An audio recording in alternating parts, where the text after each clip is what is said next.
মাত্র 10 মিনিটের মধ্যে চালের গুঁড়ো তৈরি 2 ধরনের সহজ পিঠার রেসিপি। এবার যে কেউ তৈরি করে নিতে পারবে।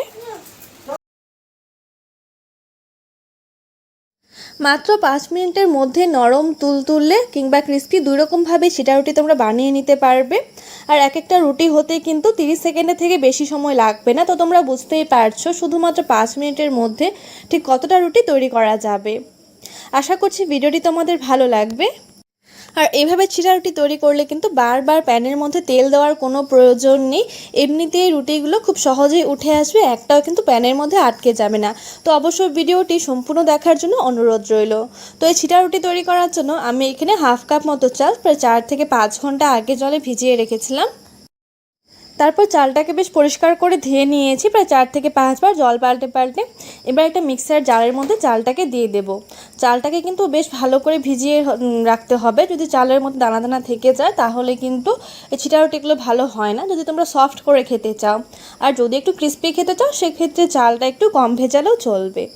তো এবার এর মধ্যে সামান্য একটু জল দিয়ে এর একটা স্মুথ পেস্ট আমাদের তৈরি করে নিতে হবে। জলটা কিন্তু খুব বেশি দেওয়া যাবে না। তো পেস্টটা আমাদের তৈরি করা হয়ে গেছে। তোমরা দেখতেই পাচ্ছ কতটা স্মুথ পেস্ট তৈরি হয়েছে। শুধুমাত্র হাফ কাপ চাল দিয়ে কিন্তু অনেকগুলো চিড়া রুটি তৈরি হয়ে যাবে।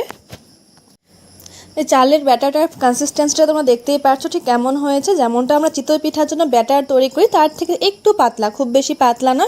খুব বেশি পাতলা হলে কিন্তু আমরা যখন ব্যাটারটা প্যানের মধ্যে দেবো তাহলে ব্যাটারটা ছড়ে যাবে, সেই ক্ষেত্রে চিড়া রুটিগুলো ভালো তৈরি হবে না। সাধারণত চিতই পিঠার ব্যাটার আমরা যেভাবে তৈরি করি তার থেকে একটু পাতলা করে তৈরি করলে একদম পুরো পারফেক্টলি চিটা রুটিগুলো তৈরি হবে। তো ব্যাটারটা আমাদের পুরোপুরি কমপ্লিট। এবার এর মধ্যে দিয়ে দেব 2 টেবিল চামচ পরিমাণ সাদা তেল। দিয়ে দিচ্ছি স্বাদ অনুযায়ী একটু নুন। আর তোমরা যারা এই চিটা রুটিগুলো একটু মিষ্টি মিষ্টি খেতে পছন্দ করো তারা অবশ্যই এখানে চিনি ব্যবহার করতে পারো, চিনি কিংবা গুড়।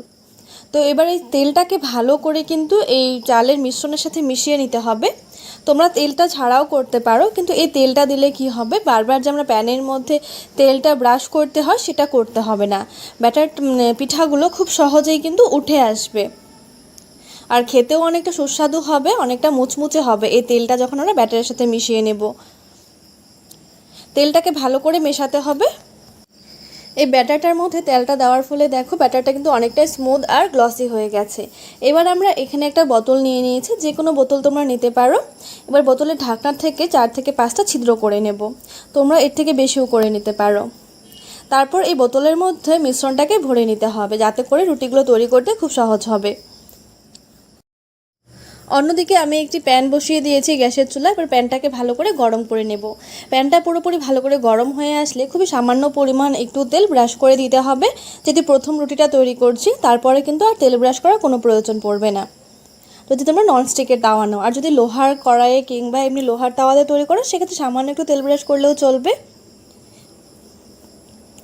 এবার গ্যাসের ফ্লেমটা একদম লো করে দেব। লো করে এভাবে ব্যাটারটা ছড়িয়ে দিতে হবে। ব্যাটারটা দেওয়ার কিছুক্ষণের মধ্যেই দেখবে ব্যাটারটা উপর থেকে পুরোপুরি শুকিয়ে গেছে। যখন এভাবে শুকিয়ে যাবে প্যানের থেকে কিন্তু অটোমেটিকলি এটা উঠে আসবে। তারপর হালকা একটু খুন্তির সাহায্যে এটাকে উঠিয়ে দিলেই কিন্তু দেখো খুব সহজে উঠে যাচ্ছে প্যানের থেকে। এভাবে করে আমরা প্রত্যেকটা রুটি তৈরি করে নেব। আর ব্যাটারটা কিন্তু একদম পুরো পারফেক্টলি তৈরি হয়েছে, প্যানে দেওয়ার সাথে সাথে কিন্তু এটা ছড়ে যায়নি, যেভাবে দিয়েছি ঠিক সেভাবেই রয়েছে। তো তোমাদের এই রেসিপিটি কেমন লাগলো অবশ্যই আমাকে কমেন্টস করে জানিও। এভাবে করে প্রত্যেকটা রুটি ভেজে নেব আমরা। তো তোমরা দেখতেই পারলে শুধু হবে না, প্রতিটা পিঠাই এমন ফুলকো ফুলকো নরম তুলতুলে তৈরি হবে। আর কোনো রকম বেকিং সোডা কিংবা ইনো ছাড়াই আমি তোমাদেরকে এই ফুলকো ফুলকো চিতই পিঠার রেসিপিটি শেয়ার করব।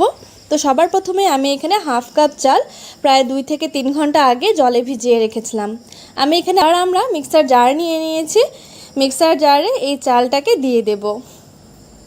জল ছড়িয়ে চালটাকে দিতে হবে, জল যেন না দেওয়া হয় এর মধ্যে।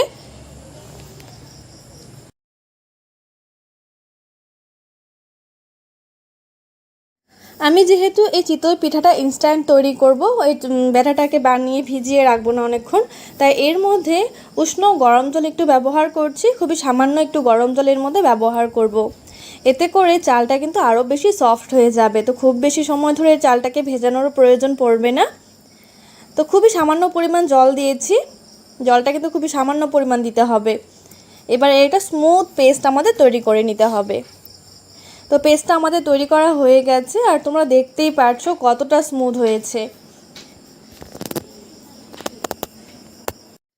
চিতই পিঠার মধ্যে যেহেতু নুন না দিলে খেতে এতটা ভালো লাগে না, তাই খুবই সামান্য পরিমাণে একটু নুন দিয়ে দিচ্ছি। যেহেতু আমরা দুধ চিতই তৈরি করছি, তাই তোমরা চাইলে কিন্তু এই নুনটাকে স্কিপ করতে পারো যারা খেতে পছন্দ করো না। তো নুনটাকে দিয়ে এই ব্যাটারটাকে বেশ ভালো করে ফেটিয়ে নিতে হবে। আমরা যেহেতু গরম জল ব্যবহার করেছিলাম, তাই ব্যাটারটা দেখো অনেকটাই ফুলে উঠেছে, আর ব্যাটারটা কিন্তু অনেকটাই ঘন হয়ে গেছে। তাই এর মধ্যে আরও সামান্য একটু জল দিয়ে দেব, প্রায় 2 টেবিল চামচ মতো জল দিয়ে দিচ্ছি। জল দিয়ে ভালো করে মিশিয়ে নেব।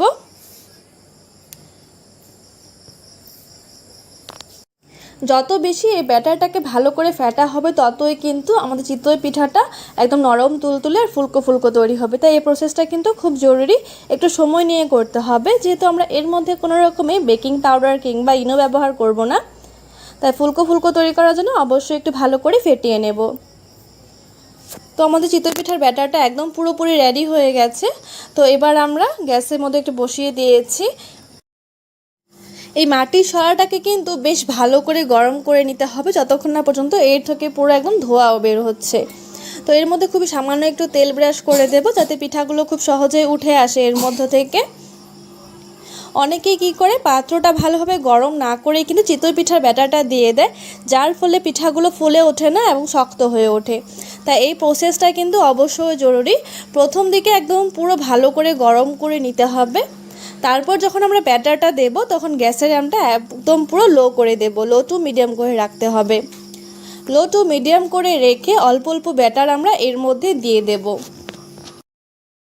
তারপর একটা বাটি কিংবা ঢাকনার মাধ্যমে ভালো করে এটাকে ঢেকে দিতে হবে। ঢেকে দিয়ে চারপাশ থেকে সামান্য একটু জল ছড়িয়ে দেব, যাতে করে পিঠার তলাটা কিন্তু পুড়ে যাবে না, আর পিঠাটা একদম পুরো প্রপারলি কুক হবে। 2 থেকে 3 মিনিট পর আমরা বাটিটাকে উঠিয়ে নেব, আর দেখো কতটা সুন্দর হয়েছে, একদম কিন্তু পুরো ফুলকো ফুলকো তৈরি হয়েছে, আর তলাটাও কিন্তু একদম পুড়ে যাবে না। তোমরা অবশ্যই এই প্রসেসটি করে দেখতে পারো। এইভাবে করে সবগুলো পিঠাই তৈরি করে নিতে হবে আমাদের। তোমাদের এই সহজ চিতই পিঠার রেসিপিটি কেমন লাগলো অবশ্যই আমাকে কমেন্টস করে জানিও। ভালো লাগলে চ্যানেলটিকে সাবস্ক্রাইব করে ভিডিওটিতে লাইক করে দিও। তো এভাবে করে সবগুলো পিঠাই ভেজে নিলাম আমি।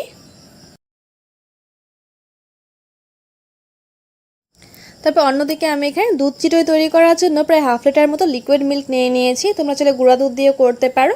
আর দুধটা ফুটে উঠলে এর মধ্যে আমি 3 থেকে 4টা ফাটানো এলাচ দিয়ে দিয়েছিলাম, আর দিয়ে দিয়েছিলাম 1/2 কাপ পরিমাণ চিনি। আমি মিষ্টিটা একটু কম খেতেই পছন্দ করি, তাই চিনির পরিমাণটা একটু কম করে দিয়েছি। তারপর এই ফুটন্ত দুধের মধ্যে কিন্তু এই পিঠাগুলোকে দিয়ে আরও 5 মিনিট মতো জাল করে নিতে হবে। অন্যদিকে এটাকে আরও বেশি টেস্ট এবং একটু ফ্লেভারফুল বানানোর জন্য আমি এখানে একটু গুড় নিয়ে নিয়েছি, সেই গুড়টা এর উপরে ছড়িয়ে দেব।